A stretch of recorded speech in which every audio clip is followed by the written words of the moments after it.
pagi, siang, sore, malam, Bu Lena dan Bu Titis selaku dosen pembimbing mata kuliah manajemen sumber daya manusia dan teman-teman yang berbahagia.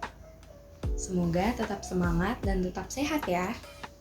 Nah, hari ini kami dari kelompok 4 akan memaparkan materi mengenai penggajian dan tunjangan. Sebelumnya, teman-teman pernah dengar nggak sih apa itu penggajian dan tunjangan? Tentunya sering dong di mata kuliah manajemen sumber daya manusia ini. Nah, kami akan menjelaskan terlebih dahulu nih mengenai apa itu penggajian. Menurut Handoko, gaji merupakan suatu pembayaran finansial kepada karyawan suatu perusahaan sebagai bentuk balas jasa untuk pekerjaan yang telah dilakukan, dan juga sebagai motivasi dalam melaksanakan kegiatan di waktu yang akan datang. Sedangkan menurut Mulyadi, gaji umumnya dapat dikatakan sebagai pembayaran atas penyerahan jasa yang dilakukan oleh karyawan yang memiliki jenjang jabatan manajer. Menurut Mathis dan Jackson, gaji adalah suatu apresiasi dalam bentuk kompensasi yang dikaitkan dengan kinerja individu, kelompok, ataupun kinerja organisasi. Nah, dari pemaparan para ahli, gaji sendiri dapat ditarik kesimpulan sebagai bentuk balas jasa yang berupa uang sebagai balasan atas seseorang yang telah melakukan tugasnya yang berguna demi mencapai tujuan dalam perusahaan maupun organisasi. Lalu, dasar hukum apa sih yang memayungi pemberian gaji tersebut?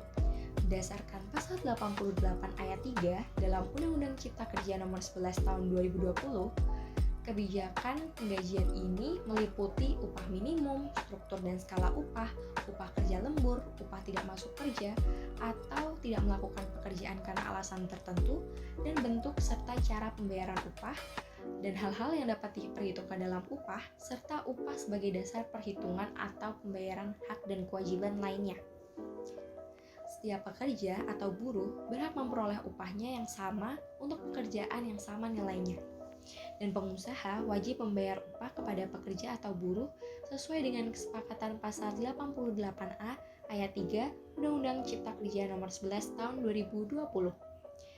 Nah, ada juga nih perjanjian kerja mengenai penggajian.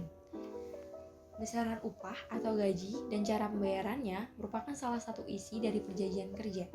Hal ini ada di pasal 54 ayat 1 huruf E Undang-Undang Nomor 13 Tahun 2003. Berdasarkan pasal 14 ayat 3 Permenaker Nomor 1 Tahun 1999, peninjauan besarnya upah pekerja dengan masa kerja lebih dari 1 tahun dilakukan atas kesepakatan tertulis antara pekerja ataupun serikat pekerja dengan pengusaha.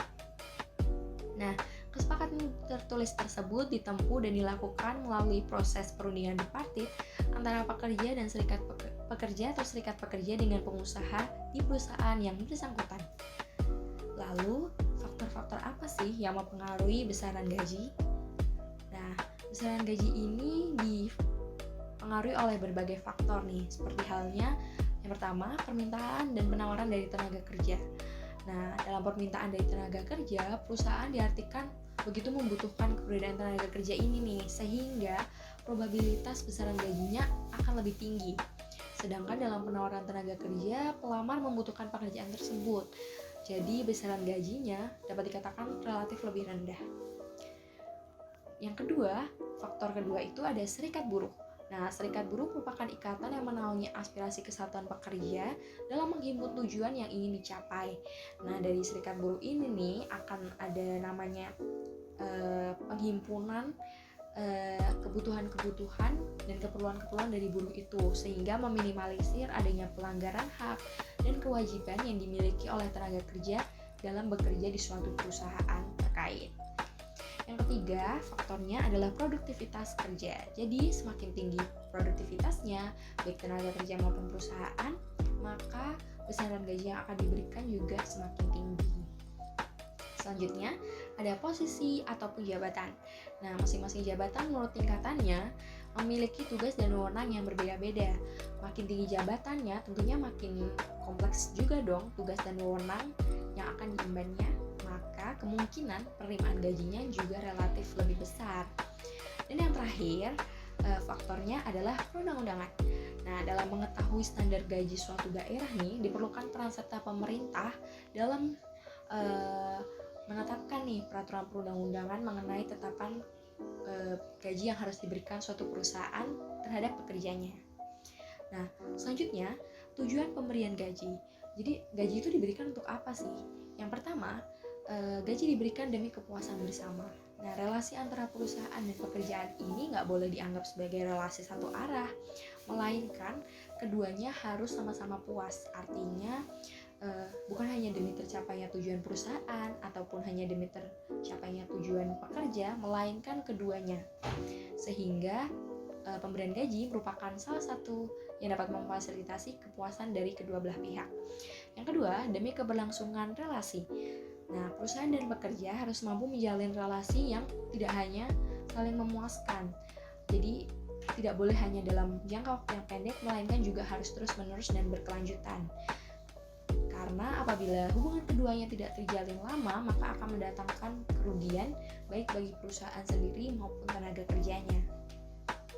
Selanjutnya, tujuan pemberian gaji adalah stabilitas perusahaan dan juga pekerja. Nah, penggajian ini merupakan faktor yang berpengaruh dalam hubungan relasi pengusaha dan pekerja. Pemberian gaji menjadi upaya dalam menciptakan stabilitas dalam perusahaan sekaligus stabilitas tenaga kerja. Selanjutnya, ada pengaruh pemerintah. Nah, apabila pemberian gaji ini menimbulkan permasalahan, tentunya akan ada intervensi dari pemerintah. Sehingga untuk mencegah adanya intervensi dari pemerintah tersebut, pemberian gaji harus dilakukan dengan sebenar-benarnya dan sesuai dengan aturan yang berlaku dari pemerintah. Nah, yang terakhir ada sistem penggajian. Nah, sistem penggajian ini terbagi menjadi 3, yaitu ada sistem waktu, output, dan sistem borongan. Yang pertama, sistem waktu, itu penetapan besaran gaji ditentukan oleh standar waktu aja. Jadi bukan hanya berpatokan pada prestasi, besar kecilnya hasil kinerja, melainkan hanya pada waktunya saja. Bisa per jam, minggu, atau per bulan. Biasanya per bulan. Yang kedua, sistem output. Nah, sistem output ini berkebalikan dengan sistem waktu. Yang sistem penggajian ini menetapkan besaran gaji disesuaikan pemberiannya dengan banyaknya hasil kerja dari pekerja tersebut. Jadi semakin baik dan semakin banyak hasil kinerjanya, maka penggajiannya juga dapat semakin besar. Yang terakhir, sistem borongan. Sistem borongan ini merupakan sistem yang ditetapkan penggajiannya berdasarkan volume dan serta lama waktunya pengerjaan dari kinerja pekerja tersebut. Nah, materi tentang penggajian semoga udah jelas ya. Selanjutnya akan ada materi tunjangan yang akan dijelaskan oleh teman saya. Adalah tunjangan. Menurut Shimamura, tunjangan merupakan pembayaran dan jasa yang melindungi dan melengkapi pemberian gaji pokok serta pembayarannya dapat dilakukan semua atau sebagian dari tunjangan tersebut. Sedangkan menurut Filippo, tunjangan menjadi bentuk kompensasi tambahan yang dilakukan dengan tujuan membuat pegawai betah dan bersedia mengabdikan hidupnya untuk perusahaan dalam waktu yang lama. Secara umum, tunjangan merupakan setiap tambahan yang diberikan pada pekerja yang menjadi kompensasi tambahan yang dapat memperlancar keberlangsungan hubungan pekerja dalam perusahaan. Tunjangan diberikan kepada karyawan dimaksud agar dapat menimbulkan atau meningkatkan semangat kerja dan kegairahan bagi para karyawan. Berikutnya tujuan tunjangan. Yang pertama yaitu meningkatkan loyalitas karyawan. Tunjangan menjadi langkah perusahaan dalam memupuk kesetiaan karyawan terhadap perusahaan. Tunjangan yang mampu menyediakan kebutuhan yang diperlukan karyawan dapat memotivasi karyawan untuk setia terhadap perusahaan sebagai bentuk balas budi. Yang kedua, upaya meningkatkan produktivitas. Tentunya pemberian tunjangan tidak boleh dianggap sebagai pemberian cuma-cuma. Artinya, perlu karyawan sadari bahwa tunjangan harus mampu memacu kualitas kinerja demi peningkatan produktivitas. Yang ketiga, standar prestasi secara kuantitatif. Pegawai harus mampu menilai kinerja mereka dalam perusahaan. Besaran tunjangan seharusnya mampu digunakan pegawai untuk mengukur tingkat prestasi mereka dalam perusahaan secara kuantitatif. Kemudian tipe-tipe tunjangan. Terdapat tipe-tipe tunjangan yang meliputi 1. Tunjangan tetap. Suatu pembayaran yang teratur berkaitan dengan pekerjaan yang diberikan secara tetap untuk pekerja dan keluarganya serta dibayarkan dalam satuan waktu yang sama dengan pembayaran upah pokok. Contoh tunjangan tetap adalah tunjangan istri, tunjangan anak, tunjangan perumahan, tunjangan kematian, dan lain-lain. Yang kedua, tunjangan tidak tetap. Tunjangan tidak tetap merupakan suatu pembayaran yang diberikan secara tidak tetap untuk pekerja dan keluarganya, serta dibayarkan menurut satuan waktu yang tidak sama dengan waktu pembayaran upah pokok seperti tunjangan transport yang didasarkan pada kehadiran dan tunjangan makan. Undang-undang tidak mengatur mengenai tunjangan tidak tetap, akan tetapi kebijakan mengenai tunjangan jenis ini tergantung perusahaan masing-masing. Selain itu, terdapat pula tunjangan lain seperti tunjangan kesejahteraan atau kesehatan sesuai dalam UU Nomor 13 Pasal 99 mengatur adanya jaminan sosial untuk para pekerja, dan tunjangan hari raya atau THR yang diatur dalam Peraturan Menteri Tenaga Kerja dan Transmigrasi Nomor per 4 Men 1994 tentang tunjangan hari raya keagamaan bagi pekerja di perusahaan. Selain itu, terdapat juga tunjangan keahlian. Tunjangan keahlian merupakan salah satu bentuk tunjangan yang diterima oleh pekerja berkenaan dengan posisi, kondisi, atau suatu penilaian tertentu, bisa dalam bentuk uang dan dapat berbentuk natura. Tunjangan tersebut adalah bagian dari komponen upah di samping upah pokok dan pendapatan upah seperti fasilitas, bonus, dan THR. Besaran tunjangan keahlian tidak ada dalam peraturan perundang-undangan sepanjang tidak melanggar prinsip-prinsip kebijakan pengupahan. Besaran dan tolak ukur penentuan tunjangan merupakan domain dari pihak untuk mengaturnya atau memperjanjikan secara sukarela berdasarkan atas asas kebebasan berkontrak dalam perjanjian kerja, peraturan perusahaan atau perjanjian kerja bersama. Selain itu, terdapat juga pendapatan upah berdasarkan Surat Edaran Menteri Tenaga Kerja Republik Indonesia Nomor SE07/1990 tentang pengelompokan komponen upah dan pendapatan upah. Komponen pendapatan upah adalah sebagai berikut. Yang pertama, fasilitas, yaitu kenikmatan dalam bentuk nyata atau natura yang diberikan perusahaan untuk meningkatkan kesejahteraan pekerja seperti fasilitas kendaraan, pemberian makan, sarana ibadah, tempat penitipan, koperasi kantin, dan lain-lain. Yang kedua adalah bonus. Bonus bukan merupakan bagian dari upah, melainkan pembayaran yang diterima pekerja dari hasil keuntungan perusahaan atau karena pekerja dapat bekerja lebih besar dari target produksi. Yang ketiga adalah tunjangan hari raya, gratifikasi, dan pembagian keuntungan lain. Permasalahan dalam penggajian dan tunjangan di antaranya yaitu penurunan upah di bawah UMR atau UMK, pemotongan upah, dan pembayaran upah telat. Prosedur mengatasi perkara dalam penggajian telah diatur dalam UU Nomor 2 Tahun 2004 tentang penyelesaian perselisihan hubungan industrial, yaitu dengan menggunakan perundingan bipartit, perundingan tripartit, dan juga pengadilan hubungan industrial. Setelah mempelajari penggajian dan tunjangan dalam bidang swasta atau secara umum, selanjutnya kita akan mempelajari penggajian dan tunjangan untuk pegawai negeri sipil atau PNS. Pemberian gaji untuk PNS didasari oleh yang pertama, Undang-Undang Republik Indonesia Nomor 8 Tahun 1974 tentang pokok-pokok kepegawaian yang sebagaimana telah diubah dengan Undang-Undang Republik Indonesia Nomor 43 Tahun 1999. Yang kedua, Undang-Undang Nomor 5 Tahun 2014 tentang aparatur sipil negara mengenai hak PNS untuk memperoleh gaji dan tunjangan yang meliputi tunjangan kinerja, tunjangan kemahalan, dan fasilitas. Yang ketiga, Peraturan Pemerintah Republik Indonesia Nomor 7 Tahun 1977 tentang Peraturan Gaji Pegawai Negeri Sipil yang sebagaimana telah diubah 11 kali dan terakhir kali diubah dengan Peraturan Pemerintah Republik Indonesia Nomor 8 Tahun 2009. Yang keempat, Peraturan Presiden Nomor 16 Tahun 2019 tentang penyesuaian gaji pokok pegawai negeri sipil. Dan yang kelima, Peraturan Pemerintah Nomor 15 Tahun 2019 yang mengatur mengenai besaran gaji pokok PNS berjenjang sesuai golongan dan masa kerja yang dikenal dengan masa kerja golongan atau MKG.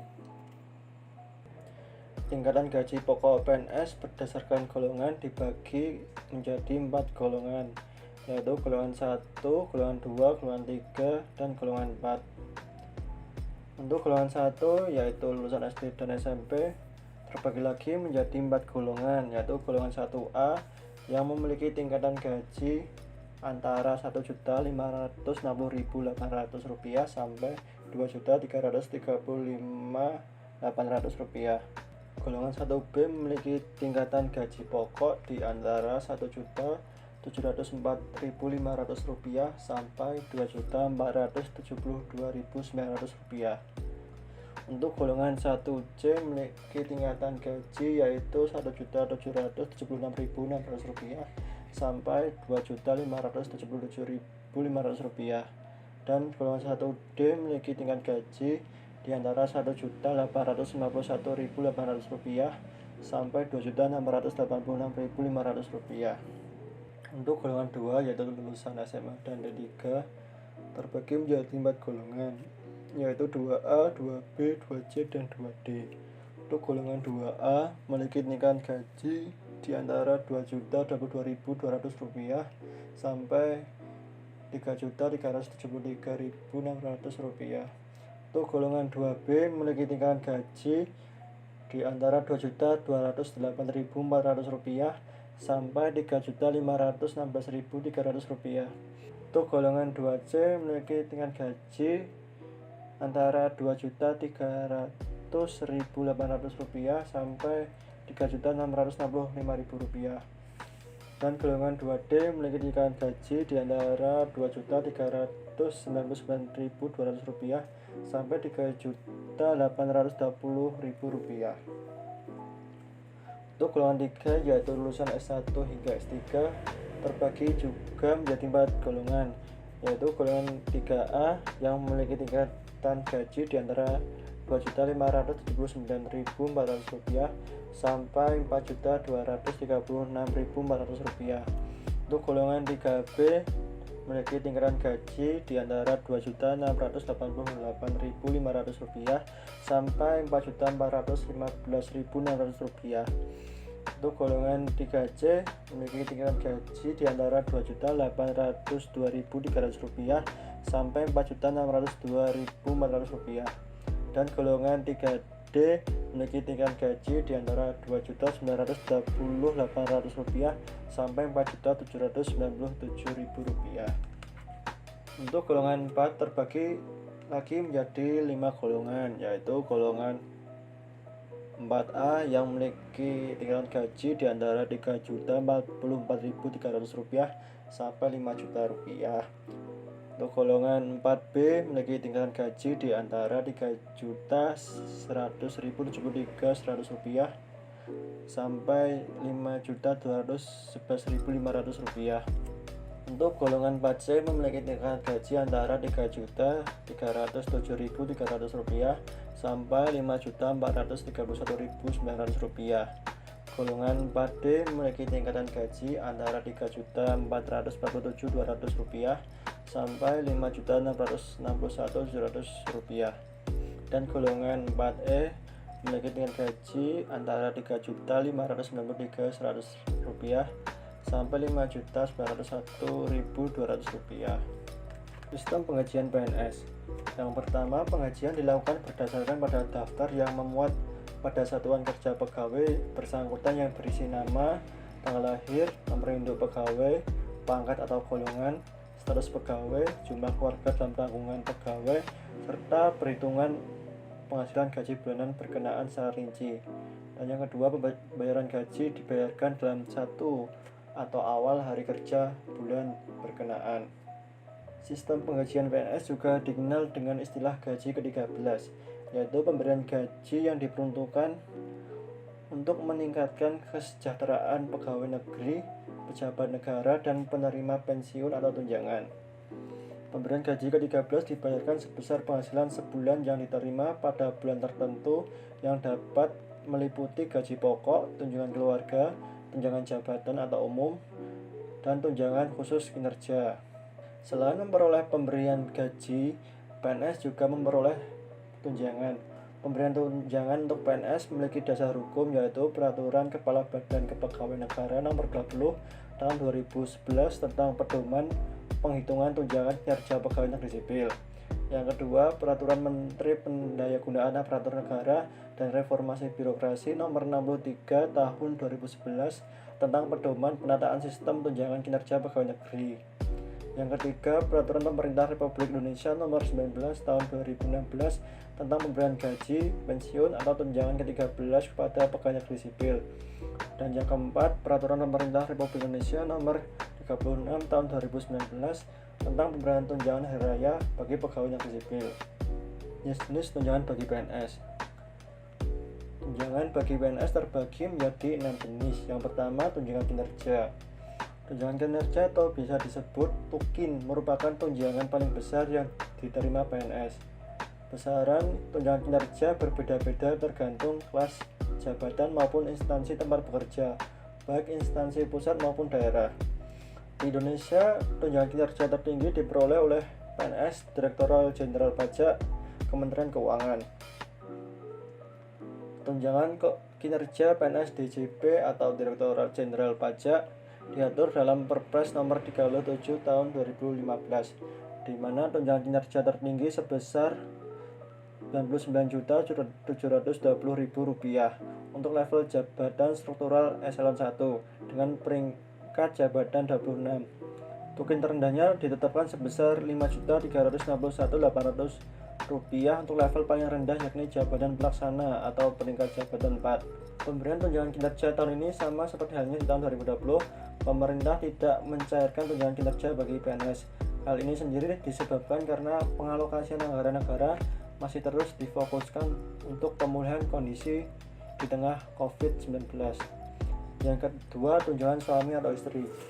Besaran tunjangan suami atau istri diatur dalam Peraturan Pemerintah Nomor 7 Tahun 1977. Disebutkan bahwa PNS yang memiliki istri atau suami berhak menerima tunjangan istri atau suami sebesar 5% dari gaji pokoknya. Sementara jika suami dan istri sama-sama berprofesi sebagai PNS, maka tunjangan hanya diberikan kepada salah satunya dengan mengacu pada gaji pokok paling tinggi di antara keduanya. Yang ketiga, ada tunjangan anak. Tunjangan anak PNS juga diatur dalam Peraturan Pemerintah Nomor 7 Tahun 1977. Besaran tunjangan anak ditetapkan 2% dari gaji pokok untuk setiap anak, dengan batasan yang hanya berlaku untuk 3 orang anak. Syarat mendapatkan tunjangan anak yakni anak PNS berumur kurang dari 18 tahun atau belum pernah kawin dan tidak memiliki penghasilan sendiri, serta menjadi tanggungan PNS. Yang keempat, tunjangan makan. Besaran tunjangan makan diatur dalam Peraturan Menteri Keuangan RI Nomor 32/PMK.02/2018 tentang standar biaya masukan tahun anggaran 2019 yang diterbitkan Menteri Keuangan pada tanggal 29 Maret 2018. PNS golongan 1 dan 2 mendapat uang makan sebesar Rp35.000 per hari. Golongan 3 mendapat Rp37.000 per hari dan golongan 4 mendapat Rp41.000 per hari. Yang kelima, tunjangan jabatan. Tunjangan ini hanya diterima untuk PNS yang menduduki posisi tertentu dalam jenjang jabatan struktural karir PNS. Artinya tunjangan ini hanya diberikan bagi PNS di jenjang eselon. Pemberian tunjangan jabatan diatur dalam Peraturan Presiden Republik Indonesia Nomor 26 Tahun 2007 tentang tunjangan jabatan struktural. Besarannya yakni terendah Rp360.000 per bulan untuk eselon 5A, lalu berturut-turut Rp490.000 untuk 4B, Rp540.000 untuk 4A, Rp1.260.000 untuk 3A, dan tertinggi Rp5.500.000 untuk eselon 1A. Yang keenam yakni perjalanan dinas. Surat perintah perjalanan dinas diatur dalam Peraturan Menteri Keuangan Nomor 7/PMK.05/2008. Komponen perjalanan dinas antara lain uang harian yang terdiri dari uang makan, uang saku, dan uang transport lokal. Berikutnya yakni biaya transportasi, biaya penginapan, dan biaya sewa kendaraan.